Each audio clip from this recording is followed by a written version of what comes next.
What's up, everybody? We are actually in the new house. Sorry if it's a little echoey. Obviously, things aren't set up yet. Was not even planning on having a video or stream yet, but new patch notes came out for the upcoming mid-season of Apex, so we have to cover those as we normally do. So that's what we are doing today.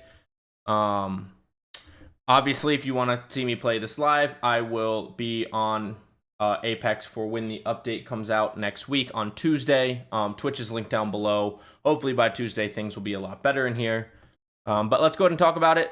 We're going to go ahead and skip through all the non-super important stuff and just talk about stuff that affects gameplay. So Skirmisher class updates, you might have seen this one coming. It's the Skirmisher's time to shine with our mid-season update. Many Skirmisher legends are well known for using the mobility to either lead the charge into the fight or rotate early looking for one, leaving their allies behind. With this in mind, we wanted to give them a chance to turn that inherent nature into squad utility and allow their allies to keep up with their high mobility playstyle. We also wanted Skirmishers to feel free to be more aggressive with their abilities, knowing that if they perform, they'll be able to earn that free charge to quickly escape or stay in the fight longer. Our hope is that Skirmishers are more confident diving into a fight and staying alive if they do well, and their squad is more likely to be close behind if they don't. So they're getting a perk called Trailblazer, where they receive a speed boost when sprinting towards an ally skirmisher. Allies must be at least 20 meters away to receive this bonus, and charge knock skirmishers gain an extra ability charge and 50 HP regen on knock. Extra charge lasts for 30 seconds or until used. Extra charge applies to all skirmisher legends tax except Octane, who gains an additional alt charge instead. And HP regen will first heal health, then shields if applicable, and can be interrupted by damage. Alongside these new perks, most of our skirmisher legends have received updates to their abilities, legend upgrades, or both, and the skirmisher's perfect pairing, SMGs, are getting some buffs as well. And so it sounds like Trailblazer is for the squad. If you have a skirmisher that is at least 20 meters away, your teammates will get that bonus, and then the charge knock is obviously for the skirmishers themselves. Beast mode event, we'll skip all that. Is a nice L-star. I like that L-star a lot. We're going to skip through all of that. Patch notes, balance updates, gold weapon rotation, the P20, which I assume will be a Kimbo. Prowler, so that'll have the select fire on it. Volt, Devo, and G7. Heat shields now take damage when any part of the dome connects with the ring. Previously took damage when the core was in the ring. Now take ramping damage based on how far away the ring is from the core. Dev notes, heat shields had a few quirks that lead to some weird play patterns around the ring's edge. These changes should smooth that out and make them feel more consistent when not fully engulfed by the ring. Legend Skirmisher class perks, new perks, Charge Knock and Trailblazer, detailed above. Alter, Void Passage now has 2 charges. Maximum portal depth increased to 30 meters, it was 20. Cooldown reduced to 20 seconds, was 30 seconds. Health bars shown on enemies after going through your own Void Passage. Maximum length of Void Siphon, created from ceilings increased to 45 meters, was 30. Also now created when placing unreachable portals on walls with a maximum length of 20 meters. Placement preview now shows where a Void Siphon will be created if there will be one. Void Passage briefly highlights enemies on the other side immediately after placement. Void Nexus now reusable with each player having their own 30-second cooldown. I like that it's reusable. So essentially you could push, use it to back out of a fight. If they don't push through it, you could heal up, push into that fight again, finish that fight, and then you could use it to get back if you were going to be third-partied, etc. Obviously, there's a lot of ways you can use that. But I like that it's now, because it's not destructible. So since it's not destructible and every player has their own cooldown, it can be really useful, especially if you're getting third-partied.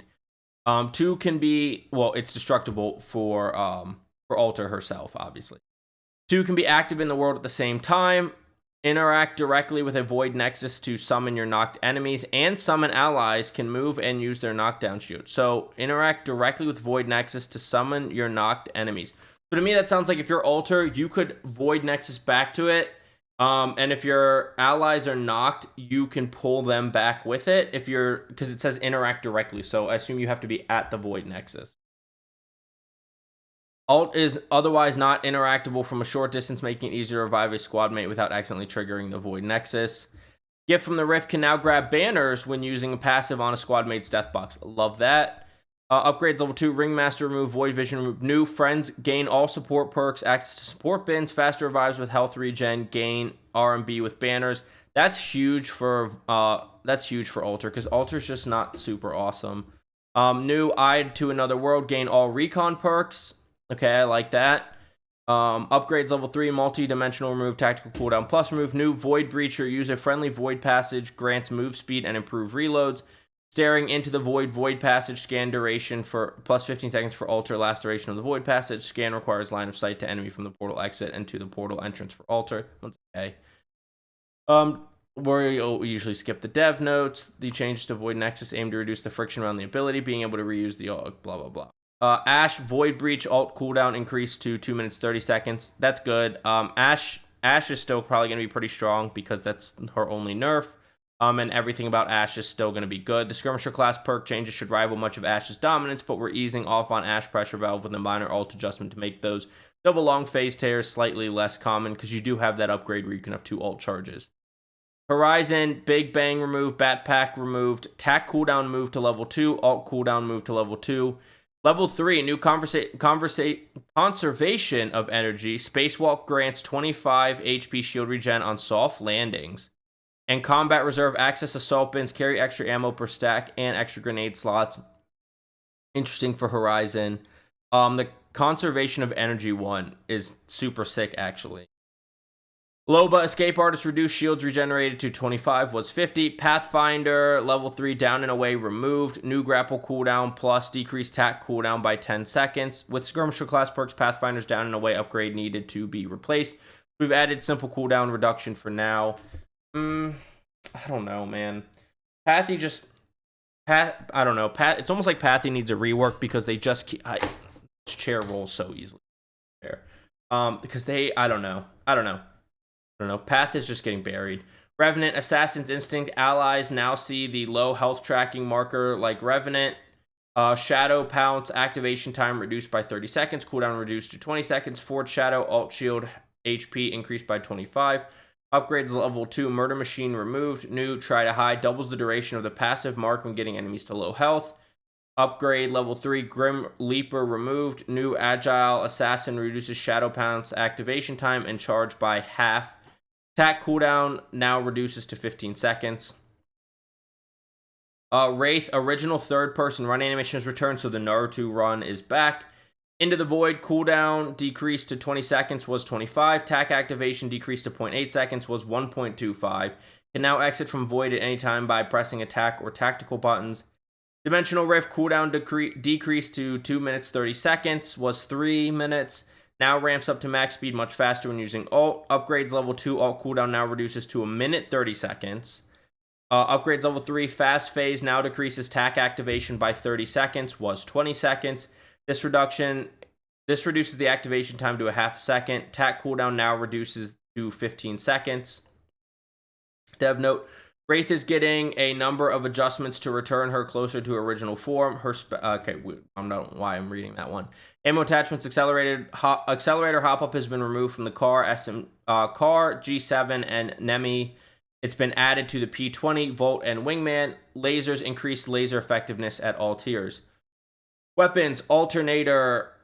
They increase mag sizes on the Alternator, the car, and the R9, and the Volt. The Nemesis charge deplete time increased to 8 seconds. Delay before charge starts depleting increased to 8 seconds. And increased barrel effectiveness at all tiers. So just kind of a rebalance, not really a nerf or a buff there. Devo LMG reduced the intensity in first few shots of recoil pattern. L-Star LMG remove reverse hipfire mechanics. So that's when you hipfire how it tightens up, because the L-Star has been insanely broken. I mean, we normally don't read the dev notes, but it says a powerhouse weapon that gets away with murder at every engagement range. And that's absolutely true. It is the reverse hipfire shall feel less oppressive in close quarters combat and create some room for SMGs to shine. I mean, getting an L-Star off drop, I mean, if you ADS, it's still going to be really good and hurt SMGs a lot, but the ability to hipfire well is so important to guns in Apex, as you know. And so being able to reduce that hipfire on the L-Star will help a lot with SMGs, especially on drop. 30-30 ADS charge headshot shot increase. ADS charge shot increased to 65. It was 58. ADS charge headshot damage increased to 104. Was 93. G7 scout damage increased to 36. Was 35. Headshot damage increased to 58. Was 56. Slightly increased fire rate. So 30-30 meta is returning potentially, or G7. Like, these might jump back into the meta. I mean, it is the charged shot from the 30-30, but 65 damage on a charged shot with the lower TTK, no red shields, no helmets. With the charge headshot being 104 is kind of insane. So watch out for a potential marksman rifle meta in the second half of this season. Pistol P2020 normalized laser effectiveness to other weapons. The P2020 had worse than average scaling with lasers, as the base hipfire was better than its peers. We've decided to remove this and lean harder into hipfire actually being part of its identity. So the P2020s that got a damage buff at the start of this season now also essentially get a hipfire buff with the laser effectiveness, so they're going to be even stronger. Wingman no longer takes boosted loader. EVA 8 widened blast pattern. The EVA 8 needs a nerf, and I guess this is going to be it because they did nerf it midway through the first half of this season, and it's still really strong. So we'll see if this makes it less broken, because it was beyond strong. It was broken. Maps for pubs: E District, Kings Canyon, Storm Point. Ranked: E District, Kings Canyon, Storm Point. So that means they took Olympus out. I don't remember what it would have been for. I think it was Broken Moon that they took out for pubs. I would have liked to have seen them take out Kings Canyon. You could even take out Kings Canyon and Olympus. I really would have liked them to take out Kings Canyon. I think it's most people's least favorite map by now, and I am the #1 Kings Canyon hater for sure. And it's one of the reasons why I've played a lot less Apex this season. I can't stand Kings Canyon. Don't care about the mixtape stuff as much. Modes, pubs, trios, and duos, March 25th to May 5th. Pubs, LTM, Power Sword Royale, March 25th to April 14th. I'll have this link down below if you want to read the LTM stuff. Ranked scoring update: kills, assists, and participations after the 8th will be worth 50%. Was 6th, so they're just helping you get more RP. The split reset rule is changed now. Now you just go down to 4. The 4th tier of whatever level you're on. So you can see bronze 1 goes to bronze 4, silver 1 goes to silver 4, gold 4 goes to gold 1, etc. Then you get to diamond 4 and 3 reset to plat 3, diamond 2 and 1 reset to plat 2, and master above reset to plat 1. Then we have bug fixes. Certain loot bins, once again, refill properly after bin reset. Fixed rare server crash. Fix an exploit that would allow cheaters to crash the server. Fix unknown player ranks due to late loading being incorrectly shown as rookie. If a player with rank is not known by the time the skill display is loaded, those players' ranks are now hidden. Open extended supply bins will no longer show an icon after a legend upgrade. Peacekeeper will no longer occasionally fire 2 shots at once when sliding. Spider Den loot now reflects current loot pool. Tridents will no longer be sent flying when boarded. Arsenals. Ensured arsenal upgrade visual effects shows on both Kimbo weapons. Arsenals will now provide correct amount of ammo. Prevented rare bug where Evo harvesters spawn inside arsenals. Rebinding keys no longer prevents using the highlight arsenals map button. Upgrading a charged sentinel or rampage no longer removes the weapon charge. Restored correct weapon animation while upgrading at an arsenal. Legends crypto EMP visual effects now matches the distance you get hit at. Lifeline now revives at support class speeds when silenced and is able to deploy dock to revive. Newcastle can once again move his mobile shield while downed. Quality of life improved consistency when interacting with bleeding out squadmate near small doors. Pinging from a zipline won't ping the zipline itself. That is so nice, especially if you're someone like me who solo queues, that you don't have to worry about pinging after you go off the zipline. So you can take a zipline and ping where you're going up the zipline. It was such a needed fix. Also kind of crazy that's quality of life and not in bug fixes, that wasn't a bug. I don't know. Audio: reduce audible distance of persistent sound and ballistic when alt is active. Reduce volume of alters active. Void Nexus idling. Ash's snare, persistent sound for self and squad. Catalyst attack and alt also reduce barricade volume and audible distance for self and squad. Caustic gas cloud, persistent sound. Mad Maggie's wrecking ball, speed burst, persistent sound. Persistent smoke for Bangalore attack. Reduce volume and audible distance of ballistics, whistler, persistent sound for self and squad. Mad Maggie's riot drill, persistent sound. Slight volume reduction of Bangalore's alt rocket impacts and explosions as distance is greater than pose a threat. Crypto's drone relative to FOV to help with determining location series. Exhibit heart emitter when not in player FOV. That's a lot of audio changes that still don't show me anything that's going to help me hear footsteps. And then for graphic stuff, the only thing you need to worry about is they removed DX11, DirectX 11. and was released in 2009. So before I even knew anything about PC gaming, 2009 was the year I started high school. And said 1 out of 1,000 Apex players are using GPUs older than DX12. So that shouldn't affect too many players. Still an issue if you're on an older GPU, but you could even upgrade to a 20 series for not that much money.